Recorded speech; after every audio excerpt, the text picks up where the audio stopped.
Good morning. I'll let it settle. Good morning and welcome to the First Unitarian Universalist Church of Richmond on this very crisp fall morning. So different from yesterday. My name is Suzanne Short, and I am honored to be serving this community on its board of directors. I'm a second-generation Unitarian Universalist and the proud parent of a third generation. Welcome to those here and those joining us virtually from near and far. We are grateful to be able to connect with you. If you are a visitor here today, we are so glad that you found us. We welcome you and thank you for spending time with us. We are a community committed to being deliberately diverse, fully inclusive, and want you to know that whoever you are, you belong here. Our church was begun in 1833 as a liberal Christian religious community. Aha. I have a note for that. We are now a community of many faith journeys and beliefs, guided not by a creed, but by a covenant to uphold shared principles marked by love, respect, and justice. Our faith community continues to work together to put our UU principles and values into action and to build beloved community and serve the purpose of justice for all in the Richmond community and afar. We welcome you to live these principles with us as you continue your spiritual journey and join together with us in choosing to side with love. If you are a visitor here today or new to Unitarian Universalism and would like to learn more about our faith and community, we invite you to check out our website, join our Facebook group, and reach out by email at membership@richmonduu.org. To stay informed of important news and the many activities occurring within our community, I encourage members and visitors to arrive or tune in to our Sunday morning services 5 to 10 minutes early to catch the rolling announcements, and remember to check out the various editions of First News Weekly. As a reminder, I'm in my parent mode now. Please remember to put your mobile phone or device on worship mode, and that means vibrate, off, or silent. Again, welcome to this joyful Sunday made sacred by all of us being together, worshiping, and sharing our time with each other.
Good morning.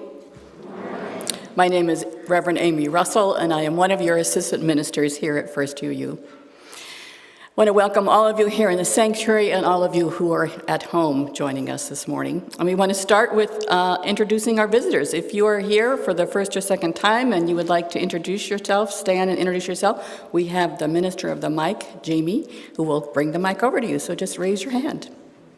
Now, as you introduce yourself, know that we are live streaming and we are also recorded. Here she comes. Hi, this is I'm Linda Berkman. This is my second time, and I moved recently from Fredericksburg area down to here, and I used to go to the UUFF up there. Oh, wonderful. Welcome.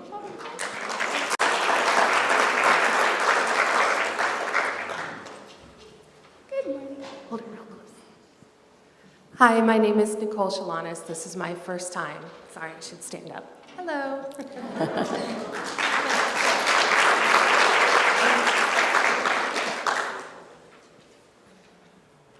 Any other brave people?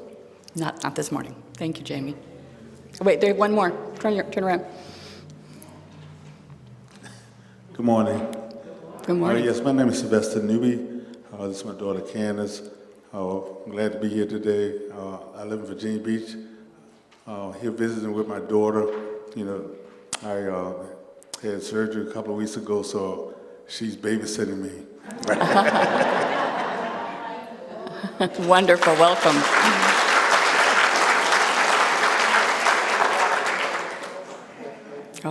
Okay, I think we got it. Thanks. So if you take a moment to just say hello to those around you.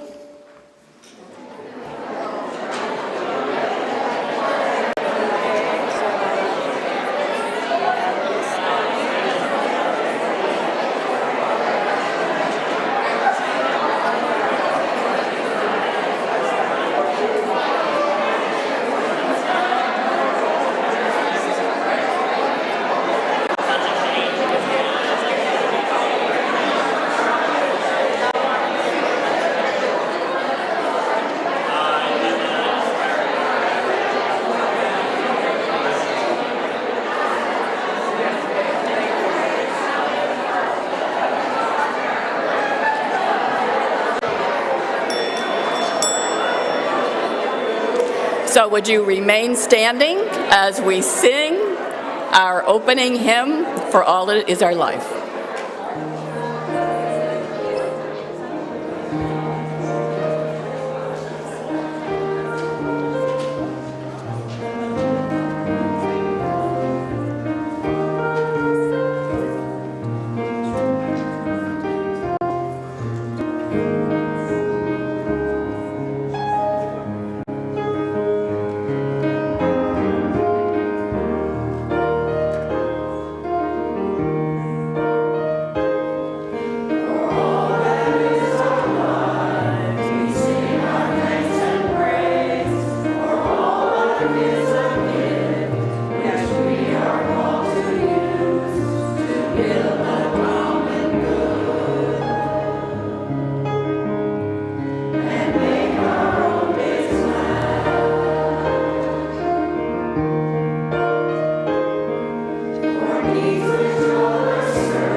Good morning again, and welcome to this November morning when our weather is starting to get a little bit cold, so we can imagine that it might be winter someday, but we're not sure. So I want to, first of all, welcome New Beginning here as our guest. Thank you so much for being here. I just love to come when you come on our Sundays and share with us. So the theme for November is change, and last week you heard Reverend Sherman talking about the us and them syndrome and how are we going to get out of that one, change that one. And today we're talking about unavoidable changes in our life and how do we deal with those. And changes that come when we least expect them and how we overcome that. So come, let us worship together.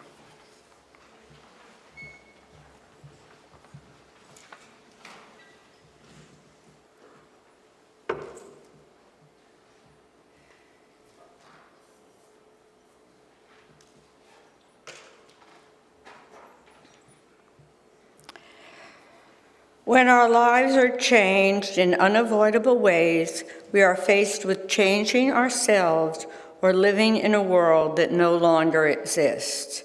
We are reminded by the poet Rumi, "This being human is a guest house. Every morning a new arrival, a joy, a depression, a meanness, some momentary awareness comes as an unexpected visitor. Welcome and entertain them all."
Thank you for waking up our spirits this morning. Yes. Wonderful. Okay, so I'll take a big breath and bring our energy back. Now the Spirit is in the room. We know that. So let us, in a moment of reflection and prayer, bring Spirit into ourselves.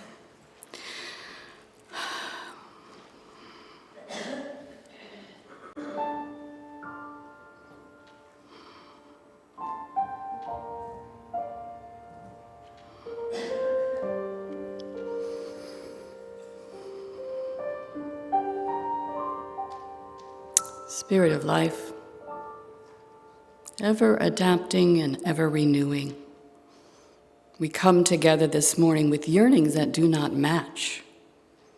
We yearn for stability, for even one moment of feeling like we know what's going on, for the ability to predict and prepare for what is coming next.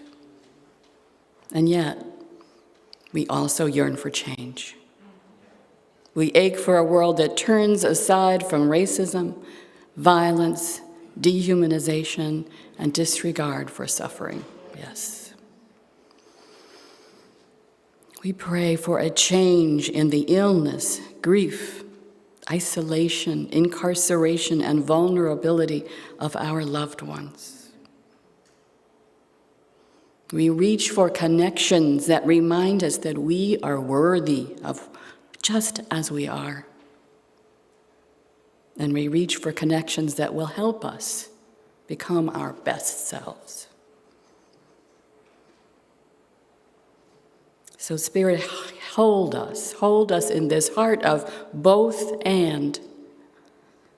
Cradle us in this mystery, and let us take just a few moments to sit in this mystery of both and in our lives.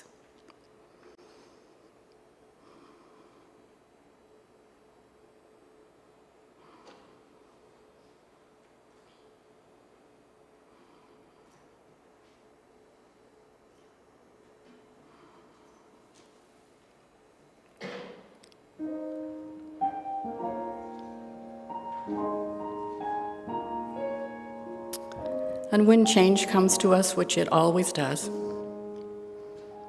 allow us to remember this prayer called the Serenity Prayer. God, grant me the serenity to accept the things I cannot change, the courage to change the things I can, and the wisdom to know the difference. Yes. Amen and Ashe.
We'll now have our share the plate, Gina Werfel.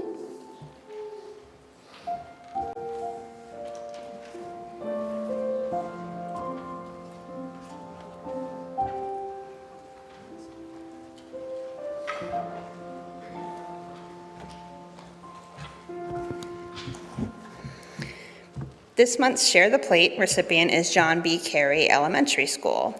My name is Gina Werfel, and I am a parent and a PTA board member at John B. Carey. I've been a member of First UU for the last 6 years. Carey Elementary serves the Carillon neighborhood along with Carytown, City Stadium, Bird Park, the Museum District, and part of Randolph. John B. Carey is a Title I school, which means that a majority of students qualify for free or reduced price lunch. In 2022, John B. Carey was awarded a Green Ribbon School designation by the U.S. Department of Education. This award recognizes practices of sustainability and the incorporation of the environment and nature in student learning. Students at Carey are also taught useful life skills and compassion for others through the community garden. The garden grows fresh vegetables. Produce grown in the garden is given to feed more food banks. Students work in the garden during the year to support their science curriculums. They can use this experience to learn not only how to grow their own food, but also how to share their bounty with others. John B. Carey also has an official designation as a No Child Left Inside eco-campus, recognizing outdoor classrooms and learning areas. The school administration has been partnering with Virginia legislators to advocate for eco-campus funding and environmental education for all schools throughout Virginia. John B. Carey's environmental initiatives align with UU Principle 7, respect for the interdependent web of all existence of which we are a part, via its focus on sustainability and caring for others and the earth. In addition, Carey actually served as a worship site for First UU during our renovations. And this past summer, our Flame students worked in the Carey Community Gardens and did a great job keeping our produce happy all summer. Donations from Share the Plate this month would support student programming, including expanding and increasing the Eco-Campus initiative and our sustainability practices. We appreciate your help and support.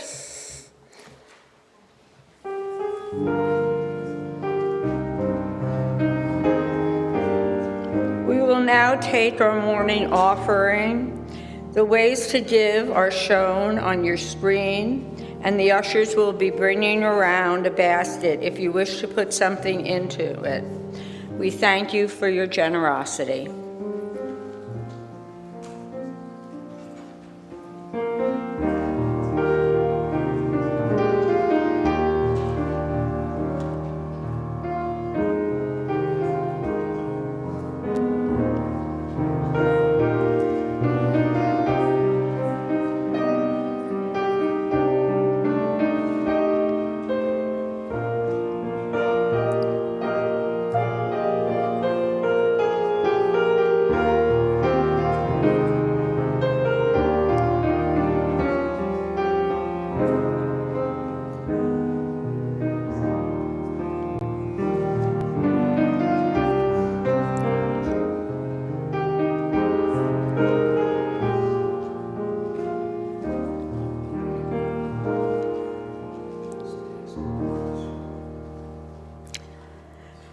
My name is Joan Lewis, and when Amy asked me to speak on dealing with the unexpected, one memory came to mind.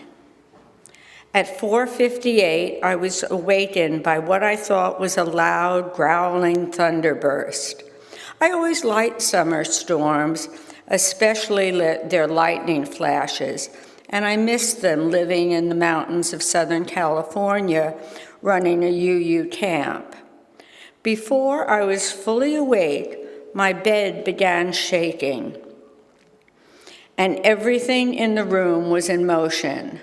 Drawers opened, silverware and dishes hit the floor, the television crashed off its shelf.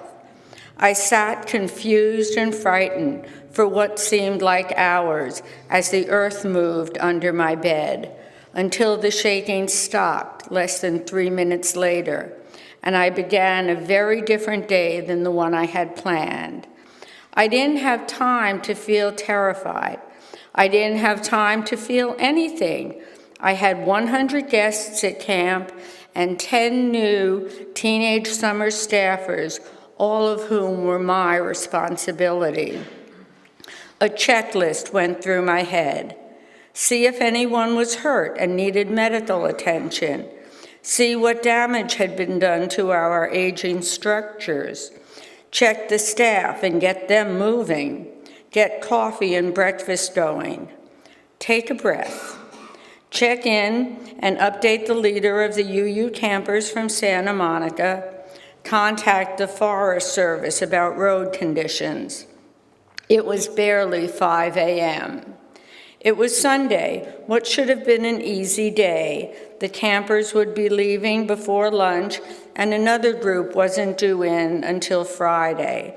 I had planned to take a few days off in preparation for a busy summer schedule, which had us booked through the end of September. As I began to start to change my plans, the first of many, many aftershocks bubbled under my feet, causing a sickening feeling to rise in my gut. It was not right. The ground was supposed to be solid, terra firma. Why was it moving? Why was the concrete floor in the lodge suddenly wavy? Was this the big one? It sure felt like it. But back to the list, back to taking care of others, back to reassuring everyone they would be safe. Get fresh brewed coffee out to the campers. Get breakfast made. Make it normal. The pool had lost some water, but it was still swimmable, and we had plenty of food to provide an unplanned for lunch for the campers.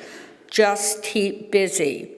By 8 a.m., everyone was fed. The guests were on their way to an outdoor church service. The staff was cleaning up and getting prepped for lunch. We had little to no damage to any of our structures, and I headed to my office to phone my lover and take a few deep breaths. But before I could relax my shoulders and drop my body into my office chair, the rumbling started again, only louder and longer and unbelievably stronger. Instinctively, I rushed outside, away from the tilting filing cabinets, searching for safety. Before 9 a.m., I learned the road down the mountain was blocked by dozens of landslides. The highway department assured me an alternative route, which would add an hour to the drive down to Redlands, would be open before noon. This would allow the campers to go home safely. By 3, the campers were gone, and I called my staff together to thank them for how well they performed and see how they were doing. We went around a circle in typical UU fashion and talked about how crazy the day was, how frightened they were to be thrown out of bed, and how confused they were each time the ground shook. No one wanted to stay in camp that night. We all wanted to get to a safer place, a place where the earth was solid. One young person said that each aftershock made him sick to his stomach. The rest of us all concurred. I didn't know if he would ever come back to camp. I, too, needed to be on solid ground. Driving over the mountain, I replayed the day. I was surprised at how calm I had been, how undeniably in control I was, how I took care of what I could and shared all the information that I had, how I put my feelings aside and did my job. There had been other times this job had tested me, but none quite as hard. When I got down the hill, I pulled off to the side of the road, turned off the engine, and put on the flashers. I let go of the wheel and started to scream, and I kept screaming and banging on the steering wheel. I don't know how long I sat there with tears flowing. Maybe it was what I had wanted to do all day, and only then was I able to let myself experience the terror I had felt. In California, they teach kindergartners to, during an earthquake, get under their tables and then bang on the floor and yell, "Stop it."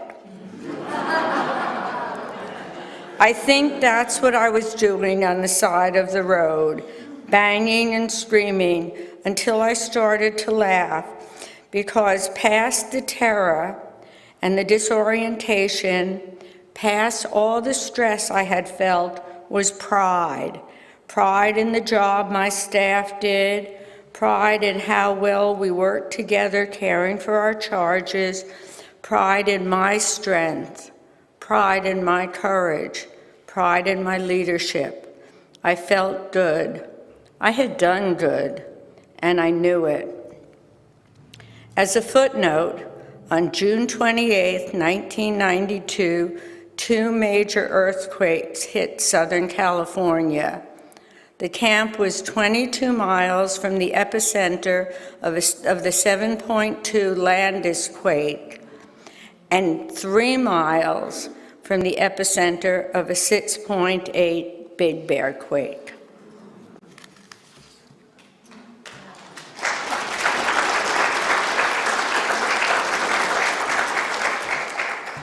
Thank you, Joe.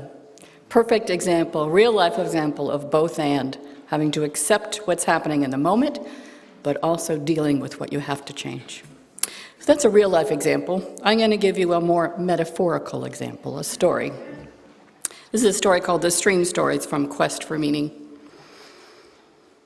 A stream, from its course from the far-off mountain, passing through every kind and description of countryside, at last reached the sands of the desert.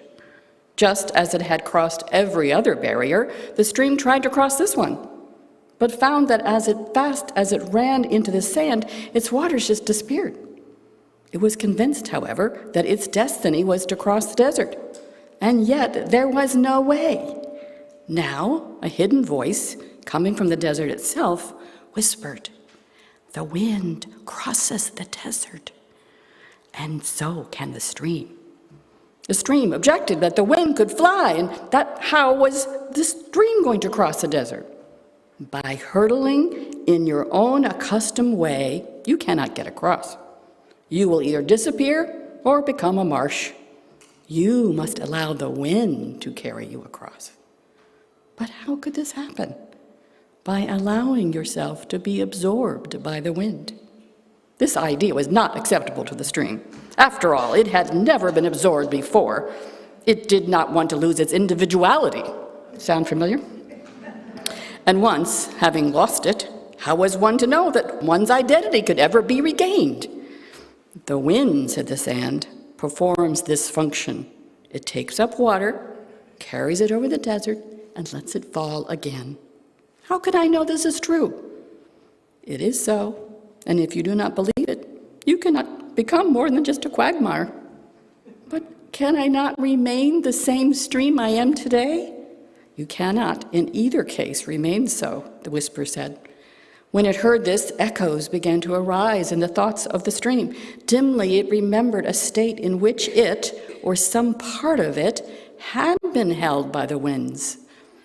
And the stream raised its vapor into the welcoming arms of the wind, which gently and easily bore it along, letting it fall softly as rain as it reached the roof of the mountain many, many miles away, where it then became a river.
And we are grateful for you. Thank you, New Beginnings.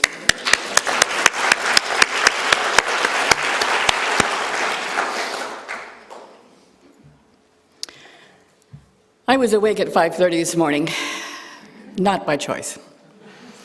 It was my 2.5-year-old grandson and my Airedale who decided that was the time to get up because they wanted to play.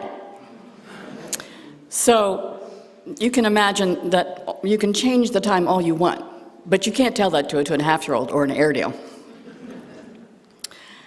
So we often, when I get up in the morning with my grandson, he lives in DC, but he comes down and visits me occasionally. And when we get up in the morning, we play with Play-Doh, one of his favorite activities. And we're often building some kind of a creature or something. He'll ask me to build a snowman or build a monster or something. So we're building something. And then sometimes his hand will fall down and squish it. And he looks at me and he goes, "Uh-oh, Mimi." And his little doubtful frown says, "Now what?" And it just reminds me of times in my life when I feel that way. Uh-oh, now what? Sometimes the walls around us start shaking and the earth beneath our feet is heaving these horrible chasms in our lives. And our foundation that we rely on is no longer there. Uh-oh, now what? Or a relationship that you believed that would hold you up and comfort you for all of your days, all of a sudden isn't the same. Uh-oh, now what? Or when the democracy that we honor as we hold our hands over our hearts to say our Pledge of Allegiance sometimes is showing some signs of wear and what's that phrase? Wear and tear? Suddenly, it's showing some signs of damage. Uh-oh, now what? Unavoidable change is possibly the most difficult spiritual hurdle that our souls encounter in life. Because change is inevitable. It happens all the time.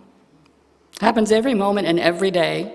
We change our addresses, we change our jobs, we change our friendships, we change our minds.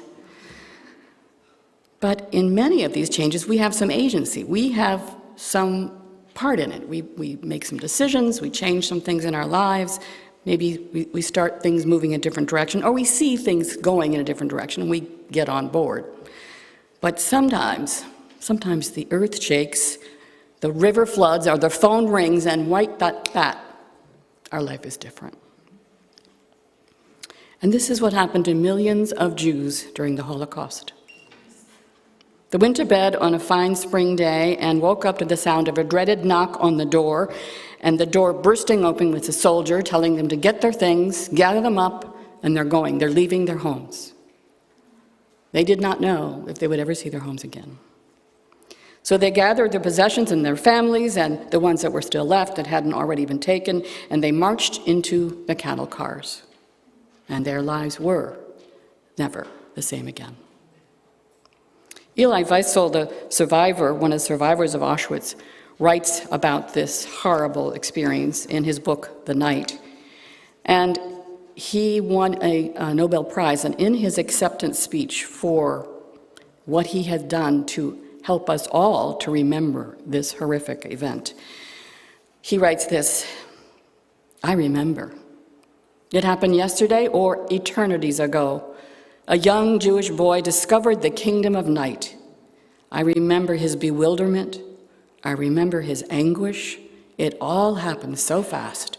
The ghetto, the deportation, the sealed cattle car, the fiery altar upon which the history of our people and the future of mankind were meant to be sacrificed." And he says that he realized after all of this that action was the only remedy to indifference, which is the most insidious danger of all. There is so much to be done, he says, and there is so much that we can do. One person of integrity can make a difference of life and death.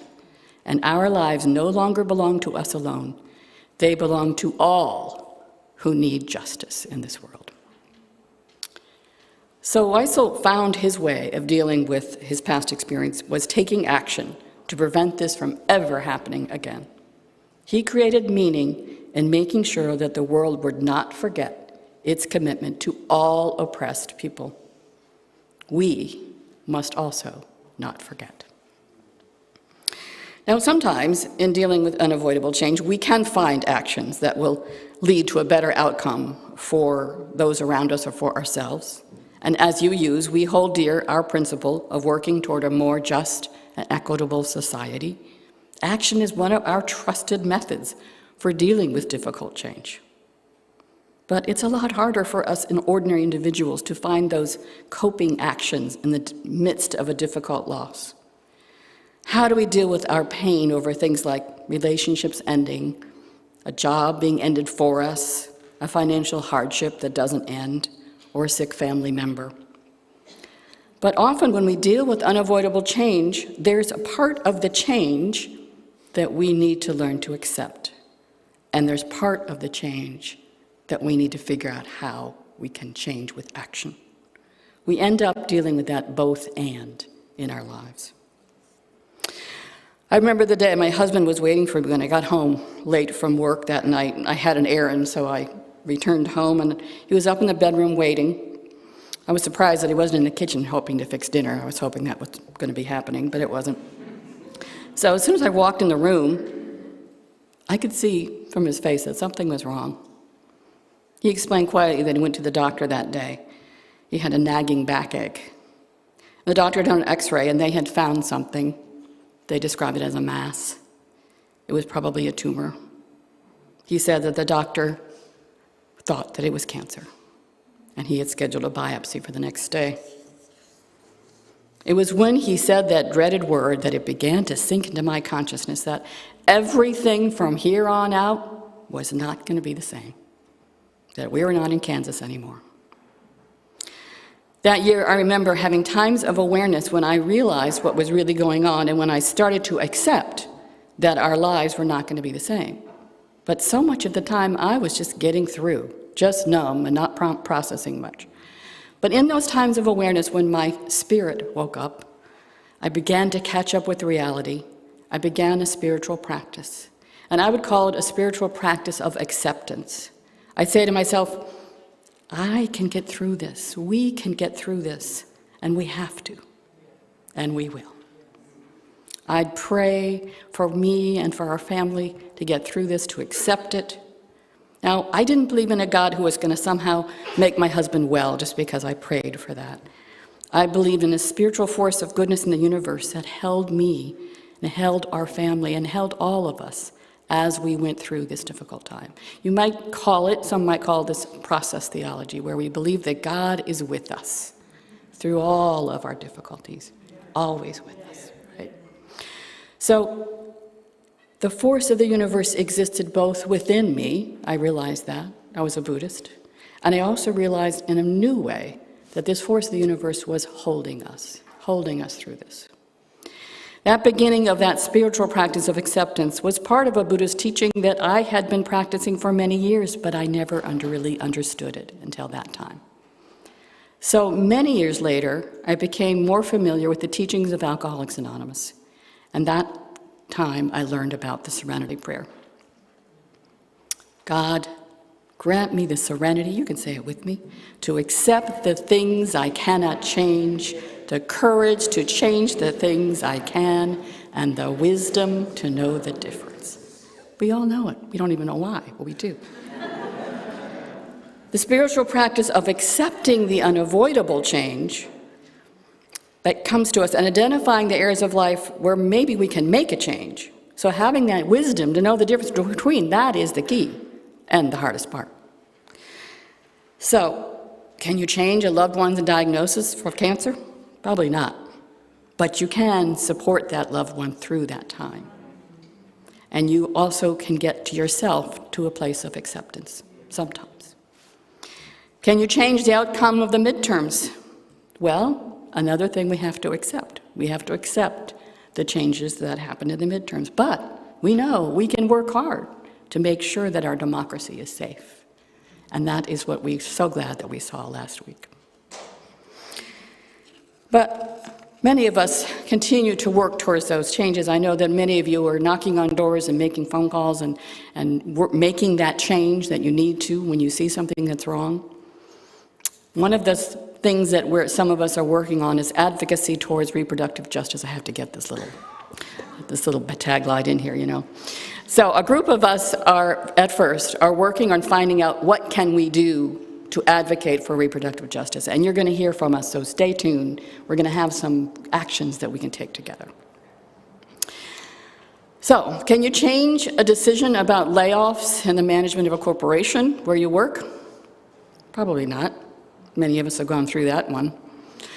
But when you lose your job, you can use your resilience to figure out what's next for you, and often you can find a better job. That often happens to people, right? So, acceptance of the things we cannot change, the courage to change those things we can, and the wisdom to know the difference. There's also a very helpful Buddhist meditation that goes along the same lines, and it's called RAIN. I know many of you have already heard this from me, and you're going to say, oh, not again. But I think it fits. It's called RAIN, and it's a meditation that a Buddhist teacher, Tara Brach, teaches. Other Buddhist teachers also teach it. And RAIN stands for recognize. Okay, we recognize something is happening. This is the beginning of our awareness that something has changed. Recognize I'm feeling something. The next one is acceptance that we're feeling this or that there's some change in our life. Now that's a hard one. And I spend most of my time meditating, trying to get to that one, the accepting one. The accepting one is next. And sometimes that's all far as you can go. The next one, I, is for investigate. Gently investigate. What can I change? What can't I change? What do I need to accept? And then the N is for, some people say nurturance, giving ourselves a little hug, or some people say non-attachment, which is that Buddhist theory that we can't attach even to our suffering, because when we resist our suffering, it gets worse, right? So that's just another point of view from understanding this idea of both and, the acceptance and the changing what we can. In our story today about the stream who came to a desert and didn't want to accept that it couldn't cross the desert as a river, we here reflected some of our own feelings when we are faced with a change that seems insurmountable and threatens our identity, right? We don't want to give up something, and we don't want to change, but we want to move on. The stream was asked to change itself into mist in order to survive. Thank God I'm not asked to do that. That would be really hard. But it had no choice. Facing a desert, it could no longer remain as it was. The stream's acceptance of the situation allowed it to change into mist and to continue its journey over the desert, becoming a river. Unavoidable change will come. It always does. And when it's a big change, it changes us forever. It's learning how to accept that change when we might be able to change the situation, or how we can change ourselves in order to live with the situation. That's why this serenity prayer is so helpful. Say it with me one more time. God, grant me the serenity to accept the things I cannot change, the courage to change the things I can, and the wisdom to know the difference. Amen.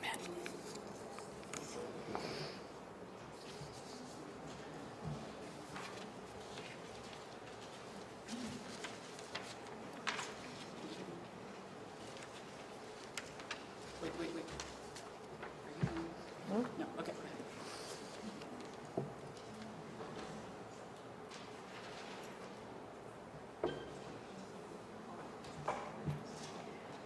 We extinguish our chalice with a reminder from Octavia Butler.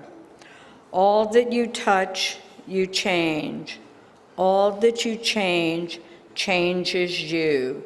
The only lasting truth is change. God is change. May we go forth remembering that ancient wisdom of mindfulness that asks us to be in the moment, finding the wisdom to use our action when change is possible, and finding our gentle acceptance when it is not. Please stand as we sing our closing hymn, I Need You to Survive.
rim shot. That means lay the stick down on the rim. This is on the rim though. The rim point, yes. Yes. So it's